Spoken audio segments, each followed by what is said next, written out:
For 10 years, she smiled at the world while dying a little more each day.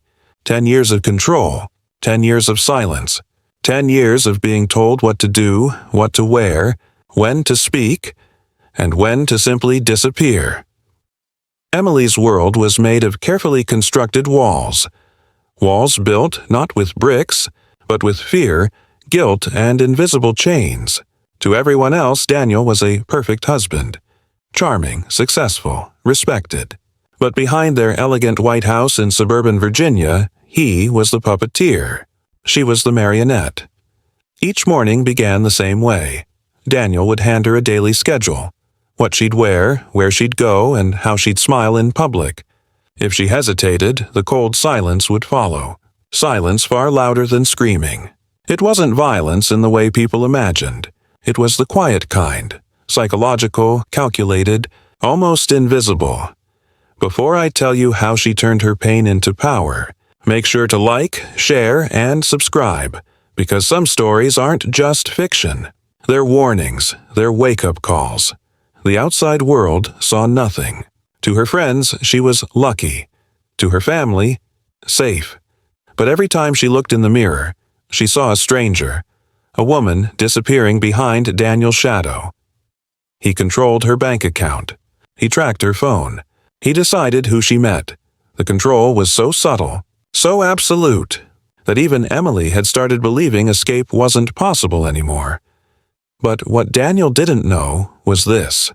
Control has a price, and the longer you tighten the leash, the harder the snap when it finally breaks. On a cold November night, as the rain tapped against the kitchen window and Daniel's voice droned on about her place in his world, Emily stared down at her reflection in a half-empty glass of wine. Something inside her shifted. No screaming, no tears.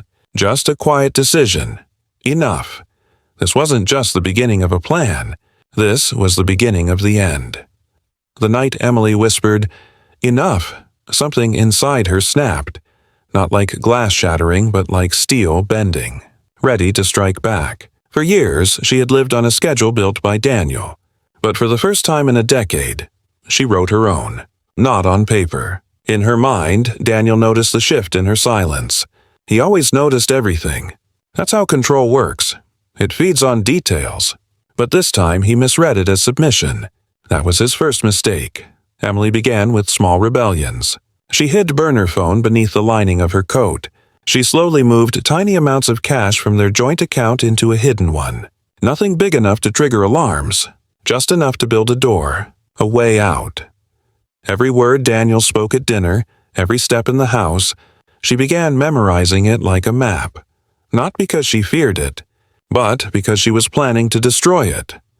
Then came the moment that pushed her over the edge. One winter evening, after a small disagreement, Daniel calmly leaned in and whispered, "You'll never leave me. You wouldn't survive a single day without me." His voice wasn't loud, but it carried the weight of a decade of control. Emily didn't respond. She just looked at him. Not with fear anymore, but with calculation. That night, she walked to the small cafe 3 blocks away, the only place Daniel thought was safe enough for her to visit alone. There, behind the counter, was Maya, a barista with soft eyes and a sharper mind. Maya had seen the bruises Emily tried to hide, not on her skin, but in her eyes. When Emily finally whispered, "I need help," Maya didn't ask questions. She simply nodded. Together, they started building something Daniel could never imagine. A network of small, invisible exits. A lawyer's card, hidden beneath a book, a secure cloud folder with years of audio recordings, a rental car booked under a fake name, and then, the most dangerous step of all, baiting him. Emily began giving Daniel exactly what he wanted. Obedience, smiles, silence, the illusion of control.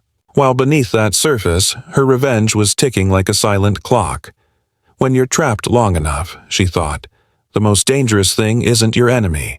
It's the moment they stop watching you closely. For weeks, Emily had lived 2 lives. The obedient wife Daniel thought he owned, and the hunter preparing for the kill. The day of the confrontation came quietly, just like every other day.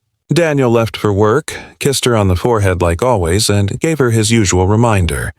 Don't go anywhere you shouldn't. Emily just smiled. That was his second mistake. She had already arranged everything. The lawyer ready with restraining order papers. Maya waiting with a car outside. All evidence uploaded to a secure drive. And a tracker on his phone he didn't know about. When Daniel came home that evening, the house was unnaturally still. No dinner on the table. No lights on. Just the faint sound of rain outside. Emily? He called out. Silence. He walked into the living room and froze. On the wall, projected from her laptop, was a video of him. Every word he'd ever said to control her. Every threat, every manipulation she'd recorded over the years. His voice filled the room. His own words coming back like a weapon. Emily stepped out of the shadows. Not trembling. Not crying. I told you once, she said softly, that one day you'd hear your own echo. Daniel laughed nervously, stepping closer. You think anyone will believe this? You're nothing without me. She tilted her head, almost pitying him. That's the thing, Daniel. I'm not without you anymore. I'm finally me.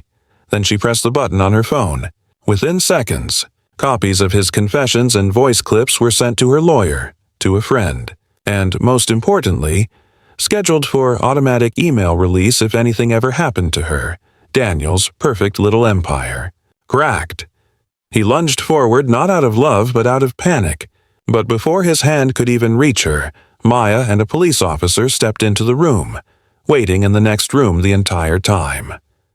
Daniel Carter, the officer's voice echoed. You're under arrest. His face turned pale, not because he was caught, but because he never thought she could outplay him. Close up, Emily's calm face as Daniel is handcuffed.